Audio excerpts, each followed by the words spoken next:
പ്രതിസന്ധികളെല്ലാം മറികടന്ന് മോഹൻലാലിന്റെ ബ്രഹ്മാണ്ഡ ചിത്രം എമ്പുരാൻ തിയേറ്ററുകളിലേക്ക് എത്താൻ 8 ദിവസം കൂടി. ട്രെയിലർ നാളെ ഉച്ചയ്ക്ക് 1:08 പുറത്തുവിടും. ആദ്യം ട്രെയിലർ കണ്ടത് രജനീകാന്താണെന്നും മെഗാസ്റ്റാറിൽ നിന്ന് കിട്ടിയത് ജീവിതത്തിലെ ഒരിക്കലും മറക്കാനാത്ത അനുഭവമാണെന്നും സംവിധായകൻ പൃഥ്വിരാജ് പറഞ്ഞു. വ്യവസായി ഗോകുലം ഗോപാലന്റെ ഇടപെടലാണ് എമ്പുരാനെ പ്രതിസന്ധിയിൽ നിന്ന് കരകയറ്റിയത്. എന്തായിരുന്നു എമ്പുരാൻ റിലീസിംഗിന് തൊട്ടുമുമ്പ് നേരിട്ട പ്രതിസന്ധി? കണ്ടുവരാം 59 സെക്കൻഡിൽ. ലൂസിഫറിൽ പറയുന്നത് പോലെ ഫണ്ട് വരുമെന്ന് പറഞ്ഞു, ഫണ്ട് വന്നു. രക്ഷകനായത് വ്യവസായി ഗോകുലം ഗോപാലൻ. ക്യാരക്ടർ റിവീലിംഗ് വീഡിയോകളിലൂടെ എമ്പുരാൻ മലയാളം ഇൻഡസ്ട്രിയുടെ അതിരുകൾക്കപ്പുറം ചർച്ചയാക്കാൻ അണിയറക്കാർക്ക് സാധിച്ചിരുന്നു.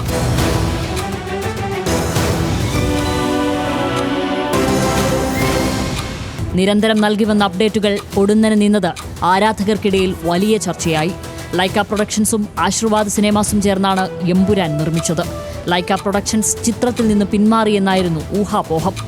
ലൈക്ക പ്രൊഡക്ഷൻസിന്റെ ബിഗ് ബജറ്റ് സിനിമകളായിരുന്ന ഇന്ത്യൻ 2, വിടാമുയർച്ചി എന്നിവ വൻ പരാജയമായിരുന്നു. എമ്പുരാൻ റിലീസിന് മുൻപ് ഇതിന്റെ നഷ്ടം നികത്തണമെന്ന് തിയേറ്ററുകൾ ലൈക്ക പ്രൊഡക്ഷൻസിനോട് ആവശ്യപ്പെട്ടിരുന്നു. ഈ ഘട്ടത്തിലാണ് ഗോകുലം ഗോപാലന്റെ എൻട്രി. ഗോകുലം മൂവീസ് നിർമ്മാണ പങ്കാളിയായതോടെ ആശങ്കകളാകുന്നു. അബ്രാം ഖുറേഷിയുടെ 2ാം വരവിന് വഴിയൊരുങ്ങി.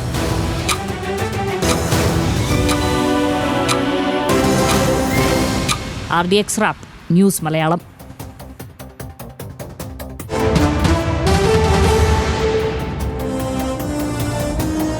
മോഹൻലാൽ ഫാൻസ് അസോസിയേഷന്റെ അന്താരാഷ്ട്ര പ്രസിഡന്റ് എന്നുള്ള നിലയ്ക്ക് ഈ സനീഷിന് ഇത് അവതരിപ്പിക്കണമെന്നുള്ള താല്പര്യം കാണുന്നുണ്ടോ? ഞാൻ തന്നെ അവതരിപ്പിച്ചാൽ മതിയോ? Qureshi Abram chapter 2. Mohanlal super hit ചിത്രം ലൂസിഫറിന്റെ 2ാം ഭാഗം, പൃഥ്വിരാജിന്റെ 3ാം സംവിധാന സംരംഭം. മഞ്ജു വാര്യർ, ടൊവിനോ തോമസ്, ഇന്ദ്രജിത്ത് ഉൾപ്പെടെ വമ്പൻ താരനിരയാണ് അണിനിരക്കുന്നത്. ഗെയിം ഓഫ് ത്രോൺസിലൂടെ പ്രശസ്തനായ ജെറോം പാട്രിക് ഫ്ലിന്നും ഈ സിനിമയിൽ അഭിനയിക്കുന്നുണ്ട് എന്ന പ്രത്യേകതയുണ്ട്. ലൈക്കയിൽ തട്ടിയാണ് ഒരു പ്രതിസന്ധി ഉണ്ടായത്. പക്ഷേ നിർമ്മാണം ലൈക്ക പ്രൊഡക്ഷൻസും ആശീർവാദ് സിനിമാസും ചേർന്നായിരുന്നു. ലൈക്ക പ്രൊഡക്ഷൻസിന്റെ ഇന്ത്യൻ 2, വിടാമുയർച്ചി തുടങ്ങിയ സിനിമകൾ ബോക്സ് ഓഫീസിൽ തകർന്ന നഷ്ടം നികത്താനാവാതെ നികത്താതെ ലൈക്കയുടെ ചിത്രങ്ങളുടെ റിലീസിന് തിയേറ്ററുകൾ തയ്യാറായില്ല. അതാണ് ഒരു വലിയ പ്രശ്നമായത്. OTT അന്യഭാഷാ ഡിസ്ട്രിബ്യൂഷൻ തുകകളിലും തർക്കമുണ്ടായിരുന്നു. സ്റ്റീവൻ നെടുമ്പുള്ളി റിയലും യഥാർത്ഥത്തിൽ ഇതിനിടയ്ക്ക് സംഭവിച്ചു എന്നുള്ളതാണ് ഈ സിനിമയുടെ ഏറ്റവും വലിയ കൗതുകം. പ്രതിസന്ധിയിൽ രക്ഷകനായി ഗോകുലം ഗോപാലൻ എത്തി. എമ്പുരാന്റെ നിർമ്മാണത്തിലും വിതരണത്തിലും പങ്കാളിയായി. ലൂസിഫറിന്റെ കഥാസന്ദർഭത്തോട് ഉപമിച്ച് ആരാധകർ വ്യാപകമായി സോഷ്യൽ മീഡിയയിലൊക്കെ അതിനെക്കുറിച്ച് പറയുകയും ചെയ്തു.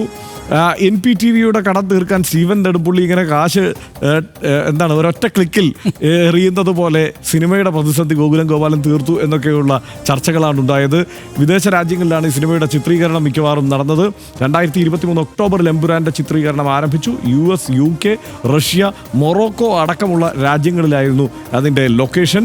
വേറിട്ട പ്രൊമോഷൻ പരിപാടികളൊക്കെ ആയിരുന്നു അതിനുണ്ടായിരുന്നത്. എന്ന് വെച്ച് ഇതൊരു പ്രൊമോഷൻ പരിപാടിയല്ല, ഇത് നമ്മുടെ പ്രൊമോഷൻ പരിപാടിയാണ്. ആദ്യ ടീസർ പുറത്തുവിട്ടത് 2025 ജനുവരി 26-നാണ്. കഥാപാത്രങ്ങളെ പരിചയപ്പെടുത്തിയ വിധം അതും വലിയ ശ്രദ്ധ നേടിയിരുന്നു എന്നതാണ്. അഭിനേതാക്കൾ കഥാപാത്രങ്ങളെ പരിചയപ്പെടുത്തുന്ന വീഡിയോകളാണ് വന്നത്. ക്യാരക്ടർ റിലീസ് എന്നുള്ള നിലയ്ക്ക് വീഡിയോകൾ ഇന്ത്യയിലെമ്പാടും ചർച്ചയാകുന്ന സ്ഥിതി ഉണ്ടായി. 18 ദിവസം കൊണ്ട് 36 കഥാപാത്രങ്ങളെ പരിചയപ്പെടുത്തി ആരാധകരെ ആവേശത്തിലാക്കുകയാണ് ചെയ്തത്.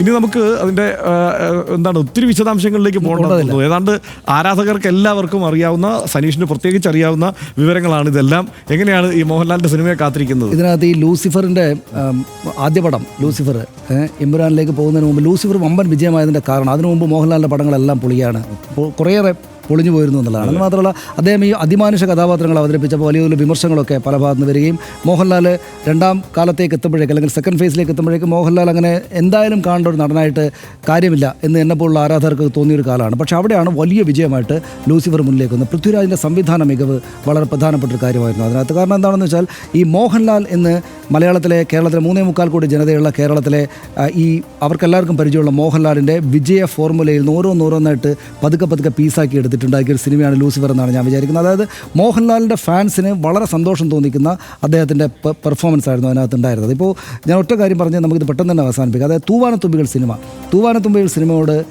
യഥാർത്ഥത്തിൽ ഈ ലൂസിഫറിനൊരു സാമ്യമുണ്ട് എന്ന് ഞാൻ പറഞ്ഞാൽ ചിലപ്പോൾ ഒരുപാട് ആളുകൾ ചിരിക്കും. പക്ഷേ തൂവാനത്തുമ്പികളിൽ നാട്ടുംപുറത്തുകാരനായിട്ട് ജീവിക്കുന്ന മോഹൻലാൽ തൃശ്ശൂർ ടൗണിലെത്തി കഴിഞ്ഞാൽ വേറൊരാളാണ്, മാസ് കാണിക്കുന്ന ഒരാളാണ്. അത് ആ കാലത്തിൻ്റെ മാസാണ്. ഇവിടെ സ്റ്റീഫൻ നെടുമ്പള്ളി എന്ന് പറഞ്ഞൊരു കേരള കോൺഗ്രസോ അല്ലെ കോൺഗ്രസോ ആയിട്ടൊരു പാർട്ടിക്കകത്ത് നേതാവായിട്ട് നിൽക്കുന്ന മോഹൻലാൽ അബ്രാം ഖുറേഷി എന്ന് പറഞ്ഞിട്ട് വൻ കക്ഷിയാണ് പുറത്ത്, റഷ്യയിലൊക്കെ വലിയ പുട്ടിനൊക്കെ പിന്നാലെ നടക്കുന്ന ഉള്ള ഒരാളാണ്. അപ്പോൾ ഇത് ഭയങ്കര മാസമായിട്ടാണ് ഈ സാധനം ചെയ്തു വെച്ചിരിക്കുന്നത്. അതുകൊണ്ട് ലൂസിഫറിന് വമ്പൻ വിജയം കിട്ടി. മോഹൻലാലിൻ്റെ പഴയ കാലത്തെ വിജയ ചിത്രങ്ങളിൽ നിന്നുള്ള ചില തോന്നിക്കലുകൾ, ഞാൻ ഈ പറഞ്ഞ പോലെ ചില തോന്നിക്കലുകൾ ഉള്ളിലേക്ക് എടുത്തിട്ടാണ് ആ പടം പൃഥ്വിരാജ് വളരെ മനോഹരമായിട്ട് എടുത്തത്.